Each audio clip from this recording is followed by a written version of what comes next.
Hi everyone, this is Jessa Ugbo and today I'll be presenting my Google Maps app. This app allows users to view maps, find their current location, search for specific places, calculate distance, and switch between different map types such as normal, satellite, and terrain. So before we dive into the demo, let's take a quick look at the app's interface. So the layout was built using a relative layout, and at the top we have a search bar and a search button for finding places, and at the bottom there there is my location button that shows the user's current position on the map. And we also have an image button at the lower right corner to toggle the map type, and at the center above the button a text view displays the coordinates and the distance.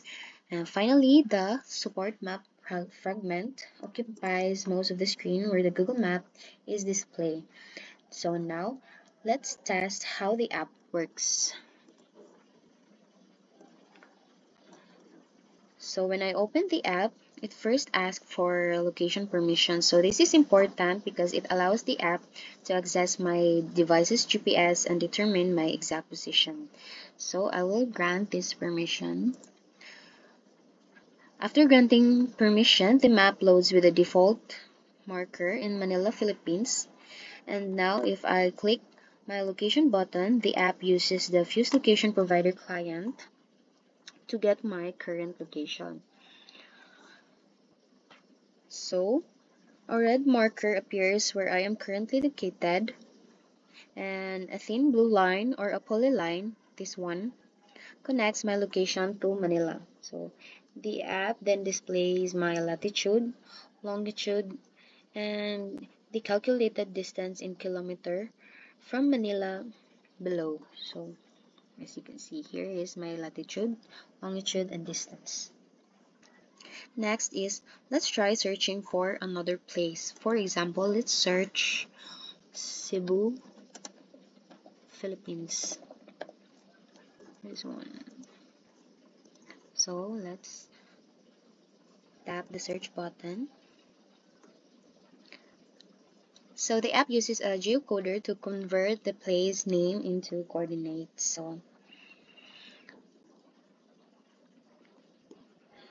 So a marker is then placed in Cebu, and the camera smoothly moves and zooms to that area. So automatic na siya zoom at the moment na we search for that place. And if I tap the map type button, this one, the map view changes from normal. So this is the normal view. If I tap this is the satellite view. And if I tap this again, it is terrain view. So, giving user flexible viewing options. And lastly, users can zoom in out using the map built-in controls. Pan around and dragging and click on markers to view their titles. So as you can see, if I click my searched location, it has Cebu, Philippines title, and if I click my location, it states that you are here. Overall, this makes the app interactive, easy to navigate, and user-friendly. So now let's answer the key questions about the app and its features. So first question, what is the difference between Access Find Location and Access Course Location? So Access Find Location gives an accurate position using GPS, while Access Course Location only gives an approximate position using Wi-Fi or mobile network. So Find Location is used here to ensure the distance and markers are precise. So ang Find Location kay sakto good kayo if ang gamit sa GPS, samtang ang course kay estimated ra gamit ang Wi-Fi or cell tower. So mao ni nga find ang gigamit para mas accurate ang distance o ang marker.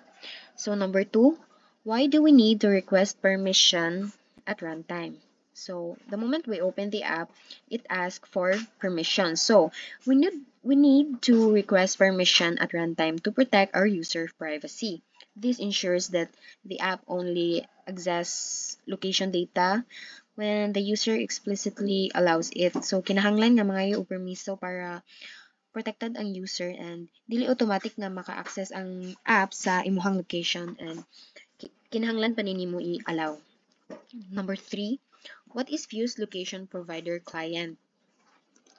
So this and why use it? So it is a part of Google's location services API and it combines GPS, Wi-Fi, and cellular data to get the best location accuracy while saving battery.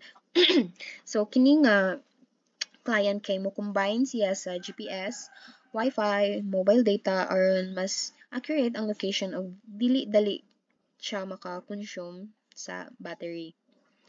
Number 4, how do you add a marker on Google Map?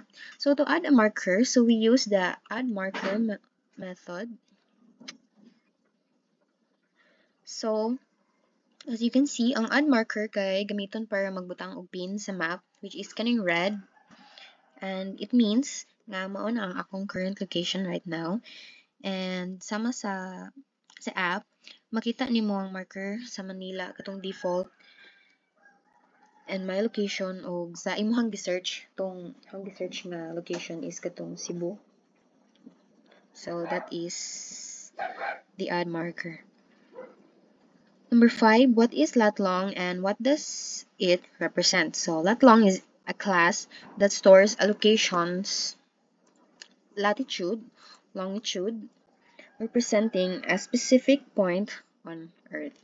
So, ang lat long kay mag-store siya sa latitude o longitude. Mao ni ang coordinate nga nag-ingon nga asa ta dapita sa world sama sa lat long sa Manila. Number 6, how do you move the camera to a specific location? So, yes, correct.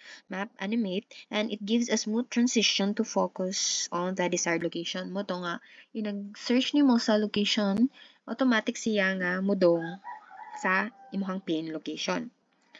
And para mo focus ang mapa sa usa ka lugar, gamiton nato ning animate camera para smooth ug klaro kayo ang pag-zoom padung sa imuhang gi-search nga location.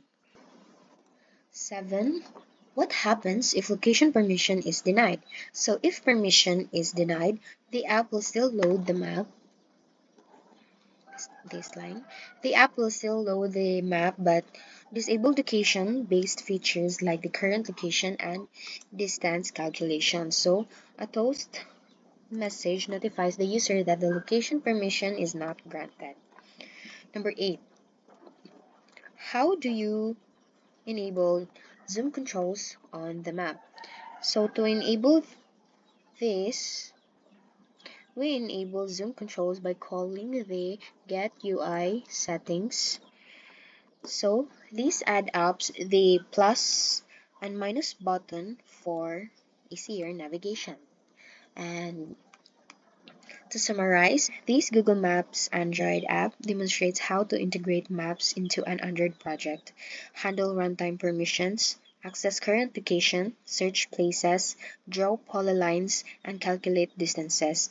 And it is just a simple yet powerful way to understand how maps and location services work in Android. And this is Jessa Upo, and thank you for watching.